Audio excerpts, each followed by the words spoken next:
Siapa yang pernah mendengar? Kalau mendengar sudah ya, dari tadi sudah disebut ya. Siapa yang sudah tahu? Siapa yang sudah tahu apa itu ekoenzim?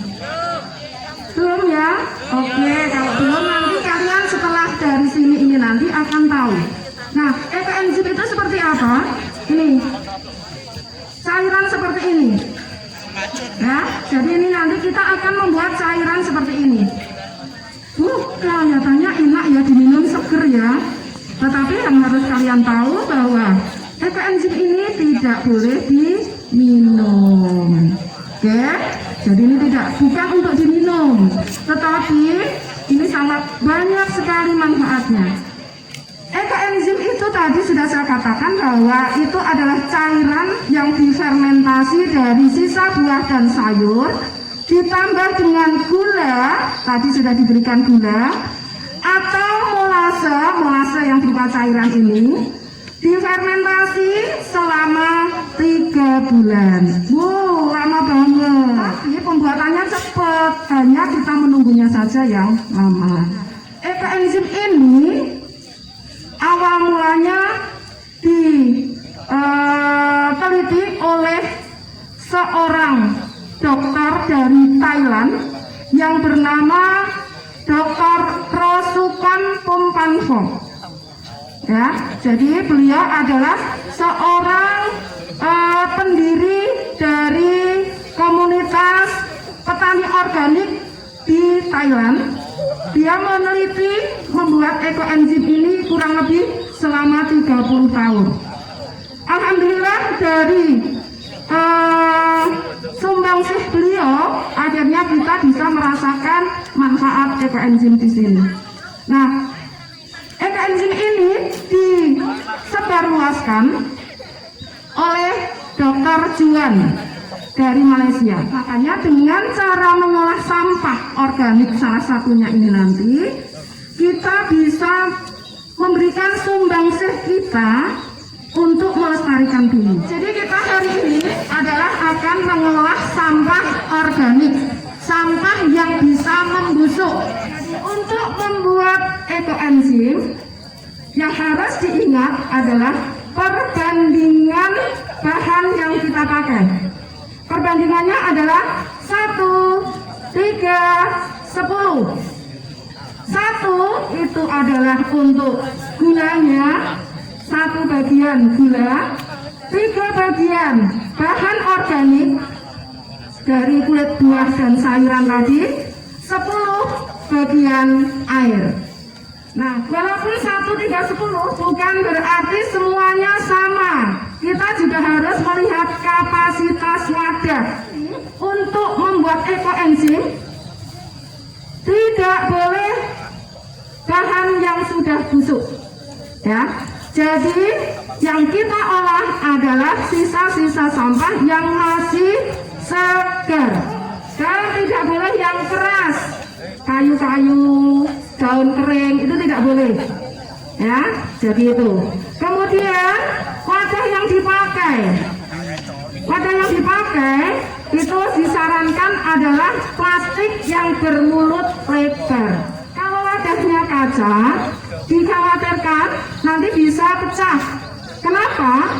Karena selama proses fermentasi ini dia akan mengeluarkan gas. Nah, kalau ditutup rapat dan mengeluarkan gas, nanti akan wadah kacanya nanti bisa pecah. Kalau wadahnya seperti ini boleh tidak, Bu? Nah, wadahnya plastik begini. Nah, ini wadah yang bermulut kecil kalau seperti ini. Kalau wadah bermulut kecil bisa, tetapi rawan ledakan. Sekarang air yang digunakan itu bisa menggunakan air isi ulang, bisa menggunakan air AC, bisa menggunakan air sumur atau air galon. Yang penting air bersih. Ya, tidak boleh kita mengambil air yang ada di selokan, tidak boleh. Air bersih. Kemudian gula yang dipakai itu kita menggunakan gula aren atau gula Jawa atau molase. Kalau selama ini kalian ada yang belum tahu molase itu ini seperti ini. Molase itu adalah limbah dari pabrik gula. Dari gula yang tidak boleh dipakai adalah gula pasir. Kenapa gula pasir kok tidak disarankan? Karena gula pasir ini sudah melalui proses kimia, yang salah satunya ada proses pemutihan. Manfaatnya banyak sekali. Yang pertama sebagai pembersih alami. Ya, sebagai pembersih alami, itu bisa membersihkan lantai, membersihkan alat rumah tangga, bisa sebagai gantinya karbol, bisa juga sebagai gantinya detol untuk mandi. Nah, itu manfaatnya. Bisa juga sebagai sabun cair, bisa juga membersihkan pestisida. Ya, pestisida dari buah dan sayur. Perawatan diri untuk kesehatan. Cairan ini bisa digunakan untuk kumur-kumur, bisa juga sebagai toner wajah. Nah, dari kalian mungkin ada yang banyak jerawatnya. Nah, ini bisa untuk menghilangkan jerawat juga. Ya, kalau kalian punya jerawat, diolesi ini cepat kering. Juga bisa menghilangkan flek-flek hitam di wajah. Kemudian manfaat sebagai kesehatan, bisa juga sebagai detox untuk rendam kaki, bisa juga untuk hand sanitizer untuk menyembuhkan luka. Jadi kalau kalian misalnya lecet jatuh, gantinya betadine, ini bisa kita pakai. Untuk lingkungan, jadi ekoenzim itu bisa menjernihkan udara, bisa menjernihkan air dan tanah. Bisa kulit buah maupun sayurnya sudah dicuci semua ya. Kalau sudah dicuci, ditimbang.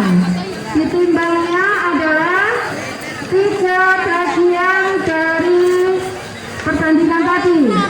Kalau airnya 5 liter, berarti 5 liter tadi dianggap 10 bagian.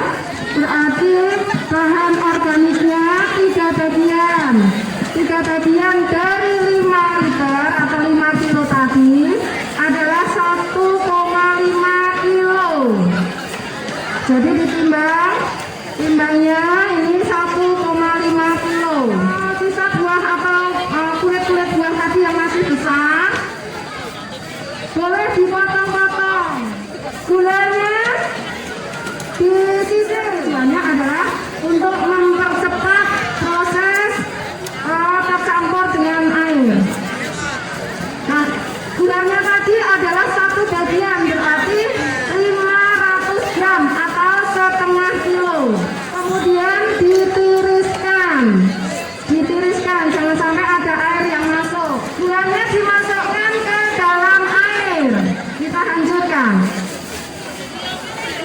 hancurkan supaya campur dengan air tadi. Karena kalian punya 2, berarti yang satu pakai gula Jawa atau gula aren, yang satu pakai molase. Kalau yang tadi pakai molase, airnya sama ya, molasenya kita masukkan. Ya, silakan lihat molasenya, ini dicampurkan di sini. Nah, ini yang pakai molase. Jadi langsung dituangkan, terus dicampur juga, sama caranya dengan yang gula tadi. Ini sebenarnya tidak disarankan kalau seperti ini harusnya dimakan dulu. Iman ini, karena kita ini sebenarnya mengolah limbahnya, ya. Tinggal dicemplung ke air. Nah, masukkan ini. Semua sisa buah dan sayur tadi masuk ke air. Ya, jadi ini semuanya masuk cemplung. Terus baru itu.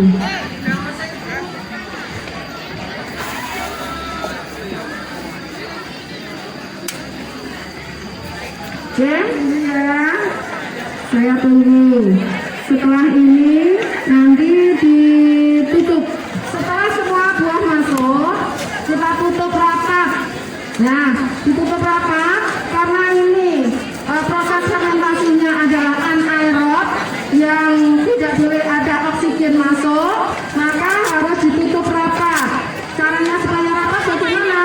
Kita beri lakban.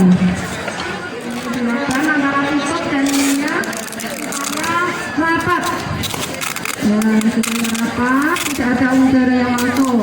Dilakban, tadi sudah dilakban, kemudian diberi identitasnya. Nah, ini kemudian karena ini pembuatan ekoenzim masak UPTD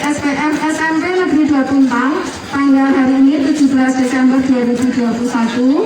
Nah, nanti ditambahkan seperti ini, bahan apa saja yang kita masukkan ke sini. Kalau bisa ini ditulis satu persatu. Kemudian panennya kapan juga dituliskan supaya tidak lupa. Kemudian gulanya berapa banyak, airnya berapa banyak, bahannya apa saja di sini dituliskan. Totalnya tadi 1,5 kilo. Nah, ini belum sempat tulis. Kemudian jangan lupa di sini juga dituliskan doa juga supaya cairan ini nanti bermanfaat. Ini salah satu contoh doanya adalah semoga menjadi cairan yang bermanfaat bagi kelangsungan hidup semua makhluk di bumi ini. Amin. Ya, jadi ini nanti ditambah di sini supaya kita tidak lupa kapan panennya, karena ini nanti ditunggu selama 3 bulan. Nah, karena pembuatannya hari ini tanggal 17 Desember 2021, maka kita akan panen nanti tanggal 19 Maret 2022. Oke, kita tunggu 3 bulan ke depan. Salam EcoEngine. Setelah 3 bulan, nanti kita akan mendapatkan hasilnya. Cairannya akan seperti ini, ya. Cairannya akan seperti ini. Cairan ini sangat bermanfaat sekali. Ini salah satunya. Nah, warna cairan ini tergantung bahan organiknya. Kalau kita menggunakan gula aren, warnanya cantik seperti ini, seperti minuman beras kencur ya, enak kelihatannya ya. Ini kalau menggunakan gula aren. Kemudian kalau yang agak hitam seperti ini adalah menggunakan gula molase. Jadi yang menggunakan molase agak berat, agak hitam. Nah, walaupun menggunakan gula aren juga akan berbeda-beda. Ini ada yang warnanya seperti ini, ya. Jadi walaupun sama-sama kuning, akan berbeda kuningnya. Nah, kuningnya ini agak kuning cerah, ya. Jadi itu warna itu nanti berdasarkan bahan organiknya, ya. Bahan organiknya apa? Dan boleh dicium juga. Boleh dicium, aromanya wangi segar fermentasi. Nah, kapan apakah hasil dari EcoEngine kita berhasil atau tidak, itu dilihat dari dapat terindikasi dari aromanya, ya. Kalau aromanya segar fermentasi, berarti itu pembuatan EcoEngine kita sukses berhasil. Tapi kalau ada bau seperti bau got, berarti itu bisa dikatakan gagal pembuatan EcoEngine-nya. Nah, ini ada contoh yang di sini. Ini adalah contoh EcoEngine yang difermentasi yang kedua. Kalau kita menginginkan aroma yang berbeda, kita bisa memfermentasi tambahan. Jadi dari hasil ini tadi 3 bulan, bisa kita fermentasi ulang setelah kita saring, kita ambil cairannya, kita fermentasi ulang dengan aroma-aroma yang kita mau. Jadi kita ambil cairan ini, kemudian di wadah, ditempatkan di wadah, kemudian kita mau membuat aroma apa. Kalau aromanya pakai mint misalnya, kita berikan daun mint. Jadi ini daun mint ini. Nah, daun mintnya harus sudah dikeringkan ya, supaya aromanya nanti muncul. Kemudian ini ada yang aromanya teh. Jadi ini aromanya teh.